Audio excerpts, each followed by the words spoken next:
الحمد للہ رب العالمین والصلاة والسلام علی سید المرسلین۔ معزز طلبہ اکرام، آج آپ کے سامنے مفعول لہو کے کچھ اہم قواعد بیان کروں گا۔ مفعول لہو یعنی جس سے پہلے حرف جر لام محذوف ہوتا ہے۔ مفعول لہو سے مراد وہ مصدر منصوب ہے جو اپنے سے پہلے فعل کا سبب اور علت بیان کرنے کے لیے ذکر کیا جاتا ہے۔ اسے مفعول لاجلہ بھی کہتے ہیں، جیسے وقفت احتراما للمعلم، میں استاذ کے احترام کے لیے کھڑا ہوا۔ اس مثال میں دیکھیے احتراما للمعلم، یہ اپنے سے پہلے جو فعل ہے وقفت یعنی میں کھڑا ہوا، کھڑا ہونے کا سبب کیا ہے، کیوں کھڑے ہوئے آپ احترام کے لیے، تو اس کا سبب آگے بیان کیا گیا۔ احتراما للمعلم یعنی استاذ کے احترام کے لیے کھڑا ہوا۔ دوسری مثال تنزہت طلب الراحت، میں نے آرام حاصل کرنے کے لیے سیر کی۔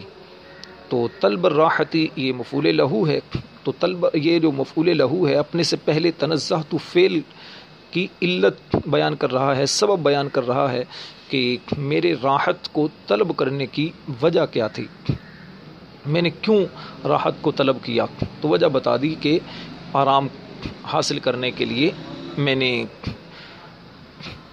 تنزہت، میں نے سیر کی آرام حاصل کرنے کے لیے۔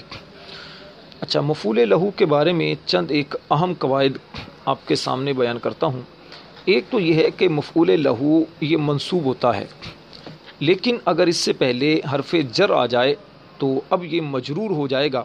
اس صورت میں یہ مفعول لہو نہیں کہلائے گا۔ جیسے قمت للاستاذ، اس مثال میں للاستاذ، اب دیکھیے استاذ سے پہلے لام حرف جر آیا تو اس وجہ سے اب اسے مفعول لہو نہیں کہیں گے۔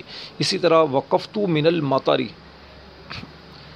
تو اب المطر اس سے پہلے من آیا تو حرف جر آنے کی وجہ سے اب اسے مفعول لہو نہیں کہیں گے۔ دوسری بات یہ ہے کہ مفعول لہو مصدر نہ ہو تو اس سے پہلے حرف جر لانا یہ واجب ہے، اور اگر مصدر ہو تو حرف جر لانا یا نہ لانا دونوں جائز ہیں۔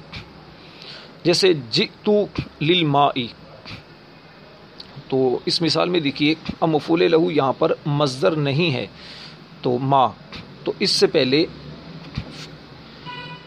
مصدر نہیں ہے تو اس سے پہلے لام حرف جر کا لانا یہ واجب ہوگا۔ اور دوسری بات کہ قمت اکرامن یا للاکرامی، اب اس مثال میں اکرامن دیکھیے یہ مصدر ہے، اکرام مصدر ہے تو اس سے پہلے لام حرف جر کو لانا یا نہ لانا یہ دونوں صورتیں جائز ہیں۔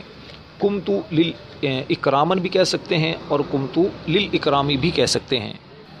اچھا، یہ جو آپ کے سامنے صورت بیان کی کہ جب مفعول لہو مصدر ہو تو اس سے پہلے حرف جر لانا یا نہ لانا دونوں جائز ہیں، تو اس کی تھوڑی سی تفصیل ہے۔ وہ تفصیل یہ ہے کہ مفعول لہو کے منصوب ہونے کے لیے ضروری ہے کہ فعل اور مفعول کا زمانہ یہ ایک ہو، اور دونوں کا یعنی فعل اور مفعول دونوں کا فاعل بھی ایک ہی ہو، اور اگر ایسا نہ ہو تو مفعول لہو منصوب نہیں ہوگا۔ جیسے اکرمتک الیوم لوعدی بذالک امسی، میں نے آج آپ کی عزت کی کیونکہ کل میں نے اس کا وعدہ کیا تھا۔ اس مثال میں فعل کا زمانہ آج ہے، یعنی اکرمتک الیوم، آج میں نے تمہاری عزت کی، فعل کا زمانہ آج ہے، اور مفعول جو آگے ہے لوعدی بذالک امسی، اس کا زمانہ گزشتہ ہے، اس کا زمانہ گزشتہ ہے۔ تو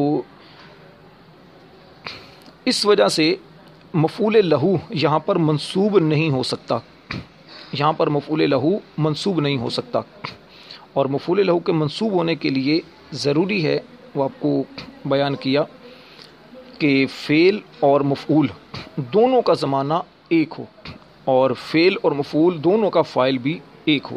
دوسری مثال دیکھیں، جیسے اکرمتہ لاکرامہ اخی، میں نے اس کی عزت کی اس لیے کہ اس نے میرے بھائی کی تعظیم کی۔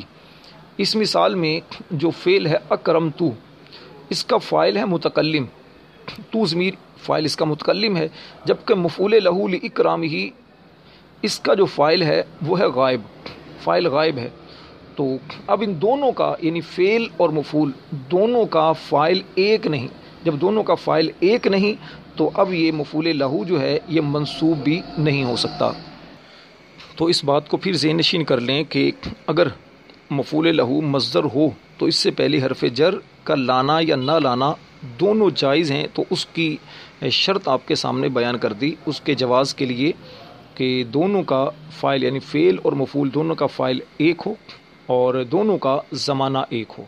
تو جب یہ شرطیں پائی جائیں گی تو پھر اس صورت میں مفعول لہو ان کے مصدر ہو تو اس سے پہلے حرف جر کا لانا یا نہ لانا دونوں صورتیں جائز ہوں گی۔ اچھا، اسی طرح ایک بات یہ ذہن نشین رکھیں کہ مفعول لہو کی ایک پہچان یہ بھی ہوتی ہے کہ وہ ایسا مصدر ہوتا ہے مفعول لہو جو اپنے سے پہلے فعل کے متعلق سوال کا جواب ہوتا ہے۔ جیسے جب یہ کہا جائے ضربتہ، میں نے اسے مارا، تو اگر سوال کیا جائے کہ لماذا ضربتہ، تو نے کیوں مارا، تو جواب میں وہ کہے گا تأدیباً، یعنی ادب سکھانے کے لیے کہیں گے۔ تو مفعول لہو کی ایک پہچان، سادہ سی پہچان یہ ہے کہ یہ ایک ایسا مصدر ہوتا ہے جو اپنے پہلے فعل سے متعلق سوال کا یہ جواب گویا کہ ہوتا ہے۔ اچھا، ایک بات یہ ذہن نشین رکھیں کہ اگر مفعول لہو منصوب ہو تو اسے مفعول لہو صریح کہتے ہیں، اور اگر مجرور ہو تو اسے مفعول لہو غیر صریح کہتے ہیں۔ جیسے یجعلون اصابعہم فی آذانہم من الصواعق حذر الموت، یعنی اپنے کانوں میں انگلیاں ٹھونس رہے ہیں کڑک کے سبب موت کے ڈر سے۔ اس مثال میں حذر الموت یہ مفعول لہو صریح ہے اور من الصواعق مفعول لہو غیر صریح ہے۔ اللہ تعالی ہم سب کو عمل کی توفیق عطا فرمائے، اچھی طرح ذہن نشین کر لیں، انشاءاللہ بہت فائدہ حاصل ہوگا۔ اچھا، ایک بات کی نشاندہی کر دوں کہ جیسے نصاب النحو کے اندر تو یہ لکھا ہے کہ اگر مفعول لہو مجرور ہو تو اسے مفعول لہو غیر صریح کہتے ہیں، لیکن خلاصۃ النحو جو ہے اس میں یہ لکھا ہے کہ اگر مجرور ہو جائے، اگر اس سے پہلے حرف مفعول لہو منصوب ہوتا ہے لیکن اگر اس سے پہلے حرف جر آ جائے تو یہ مجرور ہو جائے گا اور اس صورت میں یہ مفعول لہو نہیں کہلائے گا۔ اس صورت میں لکھا ہے کہ اگر حرف جر آ جائے تو مفعول لہو نہیں کہلائے گا، جبکہ نصاب النحو میں ہے کہ مفعول لہو اگر اس سے پہلے حرف جر آ جائے تو یہ غیر صریح کہتے ہیں۔